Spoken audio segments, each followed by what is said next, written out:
నమస్కారం ఘంటారావానికి స్వాగతం. ముందుగా ప్రధానాంశాలు. ప్రకాశం బ్యారేజీ వద్ద అడ్డుపడిన మూడో బోటు తొలగింపు. ఇనుప గడ్డర్ల సాయంతో బయటకు తీసిన సిబ్బంది.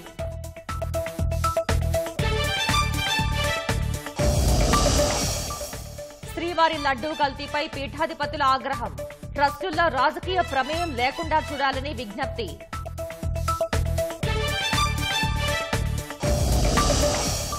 వైసీపీ ఎమ్మెల్సీ తోట త్రిమూర్తులు ఆక్రమణలపై ఉక్కుపాదం. 10 ఎకరాల్లోని నిర్మాణాలను జేసీబీలతో కూల్చిన అధికారులు. నేహారెడ్డి ఆక్రమిత స్థలంలో కాంక్రీటు నిర్మాణాల కూల్చివేత. సిఆర్జెడ్ నిబంధనల ఉల్లంఘన ఆరోపణలపై జీవీఎంసీ చర్యలు.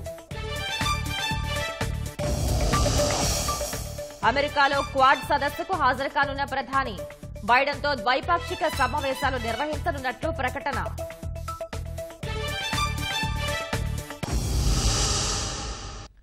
వైసీపీ ఎమ్మెల్సీ తోట త్రిమూర్తుల ఆధీనంలో ఉన్న ఆక్రమణల్ని రెవెన్యూ అధికారులు తొలగిస్తున్నారు. కాకినాడ జిల్లా కాజులూరు మండలం పల్లిపాలెంలోని ఆక్రమణలు తొలగించి భూదాన భూముల్ని స్వాధీనం చేసుకుంటున్నారు. తోట త్రిమూర్తుల ఆధీనంలో 29 ఎకరాల భూదాన భూములున్నాయి. సుమారు 10 ఎకరాల్లో ఆక్వా సాగు చేస్తున్నారు. షెడ్లు, చెరువు గట్లను జేసీబీలతో ధ్వంసం చేస్తున్నారు.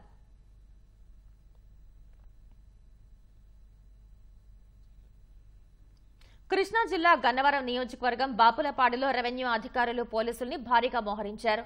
మల్లవల్లిలో ఏపీ ఐఐసీ కేటాయించిన భూముల్లోకి పారిశ్రామికవేత్తల్ని వెళ్లకుండా కొందరు రైతులు అడ్డుకుంటున్నారు. దీంతో పోలీస్ బలగాల సాయంతో భూములు పారిశ్రామికవేత్తలకు అప్పగించేందుకు అధికారులు కార్యాచరణ సిద్ధం చేశారు. ఈ క్రమంలో జేసీ, ఆర్డీఓ పర్యవేక్షణలో 200 మంది పోలీసులతో మల్లవల్లి వెళ్లడానికి సన్నాహాలు చేశారు.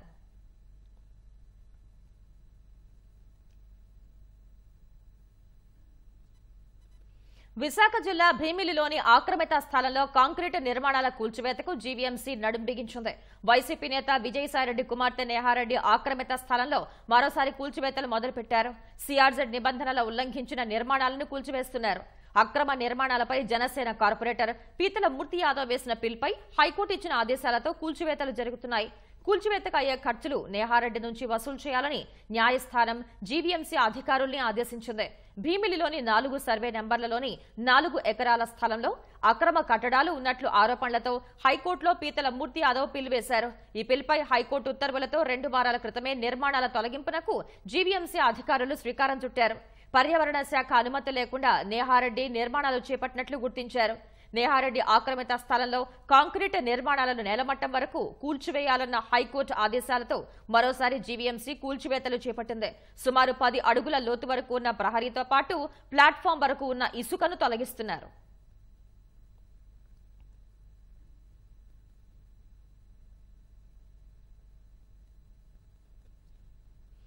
గుంటూరులో వైసీపీ నేత అంబటి మురళీకి చెందిన భజరంగ ఇన్ఫ్రా నిర్మిస్తున్న గ్రీన్ గ్రేస్ అపార్ట్మెంట్స్ ను నగరపాలక సంస్థ కమిషనర్ పరిశీలించారు. నిబంధనలకు విరుద్ధంగా నిర్మిస్తున్నారు అన్న ఆరోపణలు వెల్లువెత్తుతున్న నేపథ్యంలో తనిఖీలు చేపట్టారు. టౌన్ ప్లానింగ్ అధికారులు ఇప్పటికే ఒకసారి నిర్మాణాలు పరిశీలించి వెళ్లారు. వారిచ్చిన నివేదిక ఆధారంగా కమిషనర్ పులి శ్రీనివాసులు క్షేత్రస్థాయిలో తనిఖీలు చేశారు.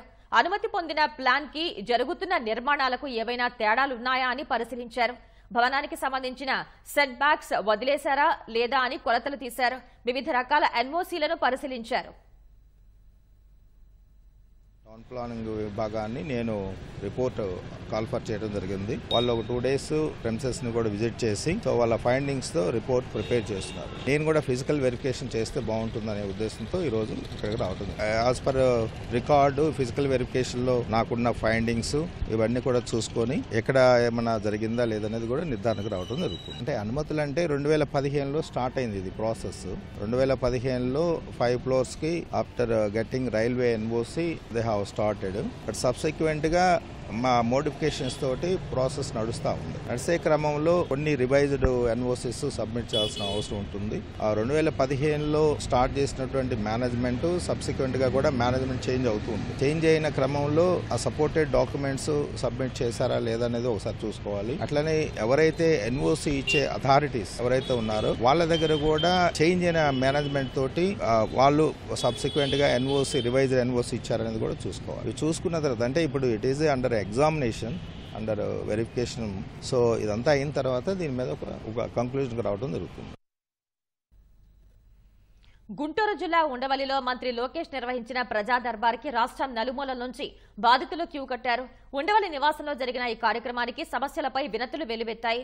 బొడమేరు వరద ఇంట్లోకి చేరి తీవ్ర నష్టపోయామని విజయవాడ విద్యాధరపురానికి చెందిన షేక్ మలికా బేగం ఆవేదన వ్యక్తం చేశారు. నష్టం అంచనా కోసం అధికారులు వచ్చినప్పుడు తాము ఇంట్లో లేమని పరిహారం అందేలా చూడాలని లోకేష్ కు విన్నవించారు. ఇసుక సరఫరాలో లారీ యజమానులు ఎదుర్కొంటున్న సమస్యల్ని పరిష్కరించాలని కాకినాడకు చెందిన Srilakshmi Srinivasa quarry owners welfare association ప్రతినిధులు విజ్ఞప్తి చేశారు. ప్రతి ఒక్కరి విజ్ఞప్తిని పరిశీలించిన మంత్రి పరిష్కారానికి కృషి చేస్తామని హామీ ఇచ్చారు. దీంతో బాధితులు ఆనందంతో వెనుతిరిగారు. మంచి ప్రభుత్వాన్ని ఎన్నుకున్నామని ప్రజలంతా చాలా సంతృప్తిగా ఉన్నారని సింగనమల ఎమ్మెల్యే బండారు శ్రావణిశ్రీ అన్నారు. అనంతపురం జిల్లా పుట్లూరు మండలం చాలవేములలో 100 రోజుల పాలన ప్రగతికి ఇది మంచి ప్రభుత్వం కార్యక్రమంలో శ్రావణిశ్రీ పాల్గొన్నారు. గ్రామంలోని ఎస్సీ బీసీ కాలనీల్లో పర్యటించి ప్రభుత్వం అందిస్తున్న సంక్షేమ పథకాల గురించి ప్రజలకు వివరించారు. ఏవైనా సమస్యలుంటే తమ దృష్టికి తీసుకురావాలని తెలిపారు. గత 100 రోజుల ముందు మన రాష్ట్ర పరిస్థితి ఎలా ఉండింది, 100 రోజుల తర్వాత ఎలా ఉంటున్నాము, ప్రజలందరూ కూడా ఒక భరోసాతో ఉన్నారు. వాళ్ళందరూ కూడా ఒక హోప్ తో, అంటే కూటమి ప్రభుత్వం న్యాయం చేస్తుంది అనే ఒక మంచి ప్రభుత్వాన్ని ఎన్నుకున్నామనే పరిస్థితిని మనకు వచ్చింది అని కూడా ఇవాళ గ్రామస్తులు కూడా చెప్పడం జరుగుతా ఉంది. ఎంతటి అప్పులో ఊబిలో కూడా రాష్ట్రమంతా ఉన్నప్పటికీ కూడా చంద్రబాబు నాయుడు గారు చెప్పిన మాట ప్రకారం పేద కుటుంబాలకు ఇచ్చిన హామీలన్నింటినీ కూడా నెరవేర్చే విధంగా కూడా మేము ముందుకెళ్తా ఉన్నాము. ఒక మంచి ప్రభుత్వాన్ని మేము ఎన్నుకున్నాము అని ప్రజలందరూ కూడా హర్షం వ్యక్తం చేస్తా ఉన్నారు. అదే ఒక పెద్ద బాధ్యతగా మేము కూడా తీసుకెళ్లి ప్రజలకు అందుబాటులో ఉండి చిన్నదైనా పెద్దదైనా వాళ్ళ కష్ట సుఖాల్లో మేము ఉండి సమస్యలన్నీ కూడా పరిష్కరించే విధంగా ముందుకెళ్తాము. పేదలకు కడుపు నింపేందుకు ముఖ్యమంత్రి చంద్రబాబు ఎంతో ప్రతిష్టాత్మకంగా అన్నా క్యాంటీన్ల వ్యవస్థను తీసుకొచ్చారని ఎమ్మెల్యే పల్లె సింధూరారెడ్డి అన్నారు. పుట్టపర్తిలో మాజీ మంత్రి పల్లె రఘునాథ్ రెడ్డితో కలిసి ఆమె నూతన అన్నా క్యాంటీన్ను సందర్శించారు. ఎన్నికల ముందు ఇచ్చిన హామీ మేరకు అన్నా క్యాంటీన్లను ఏర్పాటు చేసి మాట నిలబెట్టుకున్నామన్నారు. రాబోయే రోజుల్లో కొత్త చెరువు మండలంలో మరో అన్నా క్యాంటీన్ను ప్రారంభిస్తామని ఆమె హామీ ఇచ్చారు. పుట్టపర్తిలో అన్నా క్యాంటీన్ ఓపెన్ చేయడం జరిగిందండి. చాలా మంచి భోజనం ప్రొవైడ్ చేస్తున్నారు. దాదాపు 800 మంది పై చిలుకు మంది ఈ రోజు ఇక్కడ భోజనం చేస్తారండి. సబ్సిడైజ్డ్ రేట్ 5 రూపాయలకి మామూలుగా బయట ఒక టీ కూడా రాని రోజులు ఈ మధ్య కాలంలో. అలాంటివి గవర్నమెంట్ ఎంతో మంచి ఇనిషియేటివ్ తీసుకుంది. దాదాపు 100 పైగా ఇప్పుడు అన్నా క్యాంటీన్లు మళ్ళీ రీఓపెన్ అయిపోయినాయి. ప్రతి మండలంలో కూడా ఇలాంటి ఒక అన్నా క్యాంటీన్ రావాలి అనే ప్రపోజల్ పెడుతున్నాము. కొత్త చెరువులో కూడా త్వరలోనే ఒక అన్నా క్యాంటీన్ స్టార్ట్ అవ్వడం జరుగుతుంది. ఇది మొత్తం స్టేట్ వైడ్ ప్రతి మండలంలో ఒక అన్నా క్యాంటీన్ రాగలిగితే చాలా మందికి ఇది చాలా హెల్ప్ఫుల్ అవుతుంది. అన్నదానం కంటే గొప్ప దానం ఏది లేదు. ప్రతి ఒక్కరూ కష్టపడే వాళ్ళు ఇక్కడికి వచ్చి 5 రూపాయలకే భోజనం చేసుకుని హాయిగా తృప్తిగా వెళ్ళొచ్చు. చంద్రబాబు నాయుడు గారు తీసుకున్న చాలా గొప్ప ఇనిషియేటివ్స్ లో ఇది ఒక మంచి ఇనిషియేటివ్. అభ్యుదయ కవితా పితామహుడు గురజాడ అప్పారావుకు ముఖ్యమంత్రి చంద్రబాబు నివాళులర్పించారు. ఆయన సృష్టించిన సాహిత్యం నేటికి అజరామరంగా ఉందంటే అది గురజాడ దార్శనికతకు నిదర్శనమన్నారు. దేశమును ప్రేమించుమన్నా మంచి అన్నది పెంచుమన్నా అన్న గురజాడ మాటల్ని తలచుకోవడం అంటే మన తెలుగు భాషను మనం గౌరవించుకోవడమేనని చంద్రబాబు అన్నారు.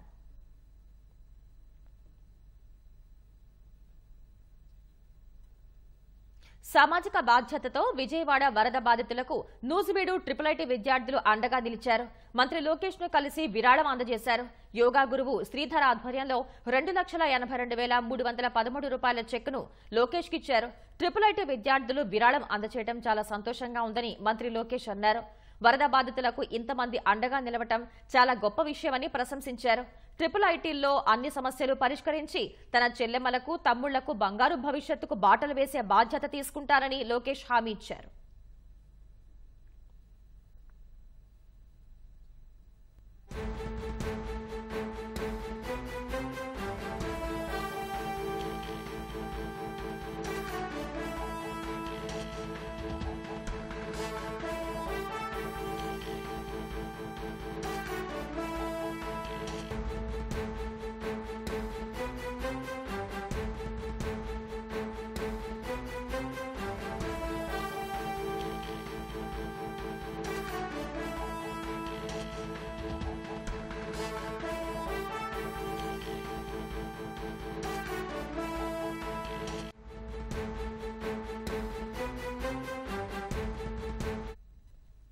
తాజా అంశాన్ని చూస్తున్నాం. లడ్డు అపవిత్రంపై టీటీడీ అత్యవసర సమావేశం నిర్వహించింది. తిరుపతి పరిపాలనా భవనంలో ఆగమ సలహాదారులు, ఉన్నతాధికారులు భేటీలో పాల్గొన్నారు. లడ్డు అపవిత్ర నేపథ్యంలో సంప్రోక్షణపై ఈ సమావేశంలో చర్చ జరిగింది. ప్రధాన అర్చకుడు ఆగం పండితులతో టీటీడీ ఈవో శ్యామలరావు చర్చిస్తున్నారు.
లడ్డు అపవిత్రంపై తిరుమల తిరుపతి దేవస్థానం అత్యవసర సమావేశం ఏర్పాటు చేసింది. దీనికి సంబంధించిన మరింత సమాచారాన్ని మా ప్రతినిధి నారాయణప్ప ప్రత్యక్ష ప్రసారం ద్వారా అందిస్తారు.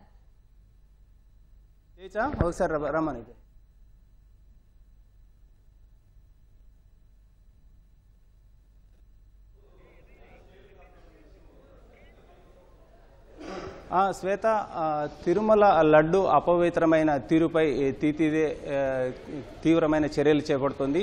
ప్రధానంగా నెయ్యి కొనుగోలులో కల్తీ నెయ్యి కొనుగోలు చేసి లడ్డు తయారీకి సంబంధించి పూర్తిగా జంతు కళేబరాలు కానీ లేకపోతే జంతువులకు సంబంధించిన కొవ్వు నూనెలు కానీ కలిసినాయన్న ఎన్డీడీబీ కాఫ్ నివేదిక నేపథ్యంలో తిరుమల ఆలయం పూర్తిగా అపవిత్రమైందన్న అభిప్రాయం ఇప్పటికే వివిధ వర్గాల్లో వ్యక్తమవుతోంది. ఈ నేపథ్యంలోనే తిరుమల తిరుపతి దేవస్థానం ఉన్నతాధికారులు తిరుపతిలోని పరిపాలనా భవనం వద్ద విస్తృతస్థాయి సమావేశం నిర్వహిస్తున్నారు. ఈ సమావేశంలో తిరుమల తిరుపతి దేవస్థానం ఈవో శ్యామలరావు, అదనపు ఈవో వెంకయ్య చౌదరితో పాటు ఆలయ ప్రధాన అర్చకులు వేణుగోపాల్ దీక్షితులు, అదేవిధంగా ఆగమ పండితులందరూ సమావేశమయ్యారు.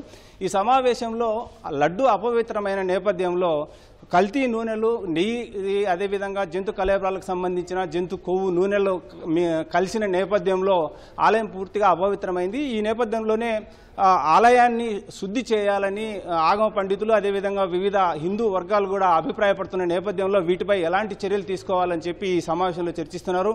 ప్రధానంగా ముఖ్యమంత్రి చంద్రబాబు నాయుడు చాలా తీవ్రంగా పరిగణించి ఈ అంశాన్ని ఆలయంలో ఏ విధమైన చర్యలు చేపట్టాలి, తిరిగి తిరుమల శ్రీవారి లడ్డు పవిత్రతను కానీ అదేవిధంగా భక్తుల్లో లడ్డు పట్ల విశ్వాసం పెంచడానికి ఎలాంటి చర్యలు చేపట్టాలి అనే అంశంపై పూర్తిస్థాయి నివేదిక ఇవ్వాలని ఆదేశాలు జారీ చేసిన నేపథ్యంలో ఈవో శ్యామలరావు, అదనపు ఈవో వెంకయ్య చౌదరితో పాటు ఆలయ ప్రధాన అర్చకులు వేణుగోపాల్ దీక్షితులు అందరూ పరిపాలనా భవనంలో కొద్దిసేపు క్రితమే సమావేశమయ్యారు. ఈ సమావేశంలో ఆలయం సంప్రోక్షణ, మహాసంప్రోక్షణ చేయాలన్నా, ఈ అపవిత్రమైన లడ్డు నేపథ్యంలో ఆలయ పవిత్రతను కాపాడేందుకు భక్తుల్లో తిరిగి తిరుమల దేవస్థానం మీద విశ్వాసం కల్పించడానికి ఏ విధమైన చర్యలు చేపట్టాలనే అంశంపై కూడా చర్చించున్నారు. దీనికి ఇప్పటికే తీవ్ర స్థాయిలో కలకలం రేగుతోంది. దేశవ్యాప్తంగా పూర్తిగా చర్చనీయాంశమైంది. చిత్తూరు జిల్లాకు సంబంధించిన శాసనసభ్యులు మన దగ్గర ఉన్నారు, వారిని మనం తీసుకుందాం. పుతులపట్టి శాసనసభ్యుడు మురళీమోహన్, ఎలాంటి ఈ తిరుమల లడ్డు అపవిత్రమైన నేపథ్యంలో మీరు ఏ విధంగా అభిప్రాయపడుతున్నారు? ఇది చాలా దుర్మార్గమైనటువంటి వ్యవహారం. బరి తెగింపుకు ఇంతకన్నా నిదర్శనం లేదన్నటువంటి విషయం గుర్తు చేస్తున్నా. తిరుమల తిరుపతి దేవస్థానంలో ఆలయ అర్చన విధానం కానీ ఆలయ పాలన విధానం అంతా కూడా ఆగమ శాస్త్రానుగుణంగా జరగాలి. ఆగమాల్ని నీ ఇష్టం వచ్చినట్టు రాసుకుంటా, నాకు ఇష్టం వచ్చినట్టు సవరణ చేసుకుంటానంటే కుదరదు. వేల సంవత్సరాల క్రితమే పెద్దలు వైకానస ఆగమ శాస్త్రం ప్రకారం ఆగమోక్తంగా శాస్త్రోక్తంగా తిరుమలకు సంబంధించినటువంటి కార్యకలాపాలు ఆలయానికి సంబంధించి కానీ లేదంటే నైవేద్యాలకు సంబంధించి కానీ ఉండాలని ఒక నిబంధన పెట్టడం జరిగింది. ఆ నిబంధనల ప్రకారమే స్వామివారికి పెట్టే నైవేద్యం లడ్డు కావచ్చు, ప్రసాదాలు కావచ్చు, వాటికి వాడే దిట్టంతో సహా లిఖింపబడింది. బరి తెగించి ఈరోజు వైకాపాకు సంబంధించినటువంటి నాయకులు కానీ, మాజీ పాలక మండలి అధికారులు కానీ, మాజీ ముఖ్యమంత్రి కానీ మాట్లాడుతున్నటువంటి మాటలు హేయనీయం. ప్రపంచవ్యాప్తంగా అత్యంత గుర్తింపు పొంది ప్రపంచవ్యాప్తంగా కోట్లాది మంది భక్తుల మనోభావాలకు ప్రతిరూపమైనటువంటి తిరుమల వెంకటేశ్వర స్వామి ఆలయంలో జరిగినటువంటి అపచారాన్ని మాట్లాడితే రాజకీయాల అపచారం గురించి మాట్లాడితే డైవర్షన్ పాలిటిక్సా? బుద్ధుందా? అపచారం జరిగిందా లేదా చెప్పే ధైర్యం ఉందా లేదా? దమ్ముందా లేదా? తెలుగుదేశం ప్రభుత్వంలో 14 సార్లు రిజెక్ట్ చేశారు, మేము 16 సార్లు రిజెక్ట్ చేశామంటారు. రిజెక్ట్ చేసిన వాటిని ఇక్కడ ప్రస్తావించలా, ఆమోదించిన వాటిని ప్రస్తావిస్తున్నావు. ఆమోదించావా లేదా? నువ్వు ఎన్నిసార్లు రిజెక్ట్ చేసావు అనేది కాదు, ఆమోదించినటువంటి విషయంలో అపచారం జరిగిందా లేదా? మా గౌరవ లోకేష్ బాబు గారు తిరుపతి నుంచి సవాల్ విసిరారు, మీరు వస్తారా, నేను ఇక్కడే ఉంటా, ప్రమాణం చేయడానికి మీరు సిద్ధమా అని. మళ్ళీ ఎందుకు కోర్టులకు పోతున్నారు? విచారణ లాపమని. సిగ్గు శరం ఉండాల. దేవుడితో కూడా రాజకీయాలు ఆడుతున్నది ఎవరు? పింక్ డైమండ్ పెట్టి రాజకీయాలు ఆడింది ఎవరు? తిరుమలలో ప్రతి విషయాన్ని రాజకీయం చేసింది ఎవరు? అసలు అర్చక వ్యవస్థని మీరు నడవనిచ్చారా? అర్చకులని భయం గుప్పిట్లో నడిపించారు. అర్చకుల ఆగమాల గురించి మాట్లాడే సాహసం చేయలేకుండా చేశారు. పాలన వ్యవహారాలు మొత్తం మీ గుప్పిట్లో పెట్టుకొని మీరు ఆడిందే ఆటగా పాడిందే పాటగా తిరుమలను మీ రాజకీయ పునరావాసంగా కేంద్రంగా చేసుకుని ఈరోజు మళ్ళీ ఇంకొకరి గురించి విమర్శలు మాట్లాడుతున్నారా? తిరుమల పవిత్రత విషయంలో కానీ, పాలన విషయంలో కానీ, తిరుమల ఆగమాలకు ఆటంకం రాకుండా చూసుకోవడంలో కానీ ఆనాటి నందమూరి తారక రామారావు గారి నుంచి ఈనాటి నారా చంద్రబాబు నాయుడు వరకు తెలుగుదేశం ప్రభుత్వంలోనే అది కొనసాగింది. పవిత్రత కొనసాగింది, పాలన సక్రమంగా సాగింది, రాజకీయ జోక్యం లేకుండా సాగింది. మీరు రాజకీయ పునరావాస కేంద్రం గతంలో ఉన్నటువంటి అడిషనల్ ఈవోగా ఉన్నటువంటి వ్యక్తి కానీ, ఈవోగా ఉన్నటువంటి వ్యక్తి కానీ కనీసం ఒక అర్చకుడిని గౌరవించారా? మీ ఇష్టానుసారం అర్చకులను ఉద్యోగులుగా మార్చి మీ బానిసలుగా చూసుకున్నారు. వాళ్ళని ఎక్కడిగా స్వేచ్ఛగా చేయనిచ్చారు. ఇదే పింక్ డైమండ్ విషయంలో మీరు పురమాయించారో లేదో, ఆయనే మాట్లాడారో లేదో తెలియదు. రమణ దీక్షితులు గారు కొన్ని వందల ట్వీట్లు చేశారు. అయ్యా ఇక్కడ వ్యవస్థ చెడిపోతుంది, ఇక్కడ అడిగేవాడు లేకుండా పోతున్నాడని ఆనాటి ముఖ్యమంత్రికి చెప్పారు. ట్వీట్లు చేశాడు, ప్రధానమంత్రికి ట్యాగ్ చేశాడు, రాష్ట్ర ముఖ్యమంత్రికి ట్యాగ్ చేశారు. ఏనాడైనా పట్టించుకున్నారా? ఈనాడు వచ్చిన విషయం కాదే ఇది. సాక్షాత్తు ఇప్పటికి కూడా ఆయన ఆగమ సలహాదారుడుగా ఉన్నాడు. ఆయన కూడా చెప్తున్నాడు సంప్రోక్షణ జరగాలని. ఇది క్షమించరానటువంటి నేరం. నేరం చేసింది మీరు, తప్పు చేసింది మీరు. మళ్ళీ తగుదునమ్మా అని ఇడిచిన వాడు ఈదికి పెద్ద, బడి విడిచిన వాడు బజారుకి పెద్ద అని బజారు మాటలు మాట్లాడుకుంటా బజారు మీద పడి తిరుమల పవిత్రతను మీరు చెడగొట్టింది కాక మళ్ళీ మీరు బజార్లోకి లాగుతారా? ఇది సాగదు. ఈ ప్రభుత్వంలో తగిన విచారణ జరుగుతుంది. మాకు బలమైనటువంటి నమ్మకం ఉంది. విచారణ జరిపి దోషులను శిక్షించడంతో పాటుగా ఈ వ్యవస్థని కాపాడడంలో, ఈ వ్యవస్థ భక్తుల నమ్మకాన్ని కలిగి ఉంటుంది, ఈ వ్యవస్థ భక్తుల నమ్మకాన్ని కాపాడుతుందని చాటి చెప్పడంలో, నిరూపించడంలో గౌరవ నారా చంద్రబాబు నాయుడు ప్రభుత్వం చాలా చిత్తశుద్ధితో పనిచేస్తుందని తెలియజేస్తున్నా. అధికార పార్టీ శాసనసభ్యుడిగా లడ్డు అపవిత్రమైన తీరుపై మీరు ఎలాంటి కన్క్లూజన్ వస్తుంది అనుకుంటున్నారు? ఏంటి ఏదైతే ఇవాళ ఆంధ్రప్రదేశ్ గవర్నమెంట్ విచారణకు ఆదేశించి తిరుమల లడ్డు పైన కావచ్చు, దేవస్థానాల పైన కావచ్చు, గత 5 సంవత్సరాలు ఎవరైతే వైఎస్ఆర్ ప్రభుత్వంలో పరిపాలించిన నాయకులు కావచ్చు, అధికారులు కావచ్చు, ఏ ఒక్క దేవస్థానం అంటే ఇప్పుడు మచ్చుకు మనం తిరుమల లడ్డు గురించే వచ్చింది. ఇటువంటివి తీసుకుంటే ఆంధ్ర రాష్ట్రంలో ఉన్న ఏ దేవస్థానంలో కూడా సరైన ప్రసాదాలు ఇవ్వలేదు. ఎందుకంటే ఒక హిందూ దేవాలయాలకి హిందుత్వం పైన గౌరవం ఉన్న అధికారులు వేస్తే వారు హిందూ ధర్మాన్ని కాపాడడానికి కానీ, హిందూ కల్చర్ని కంటిన్యూటీ చేయడానికి కానీ ఇష్టపడతారు.